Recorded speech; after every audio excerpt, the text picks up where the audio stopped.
Geležinkelių elektrifikavimas Lietuvoje – viena prioritetinių transporto infrastruktūros plėtros sričių. Pirmajam per 40 metų geležinkelio elektrifikavimo projektui įgyvendinti pasirinkta bendrovė FIMA, turinti daugiau nei 20 metų patirtį modernizuojant geležinkelių sistemas. Įmonė elektrifikavo beveik 30 km ruožą nuo Naujosios Vilnios iki sienos su Baltarusija, bei 3 stotis – Keną, Kyviškes ir Naująją Vilnią.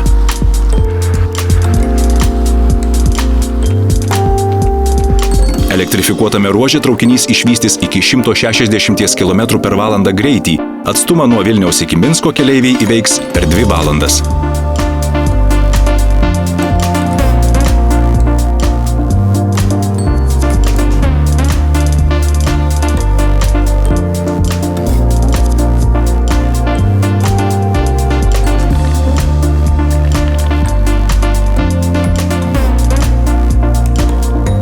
Naudodami specialią įrangą, inžinieriai gali kontaktinį tinklą tiesti sparčiai ir tiksliai.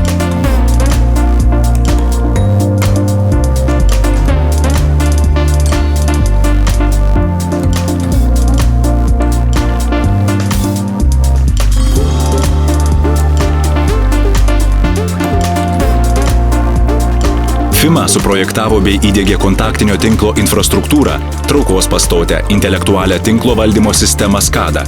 Darbui elektrifikuotame ruože pritaikyta Lietuvos geležinkelių eismo valdymo sistema.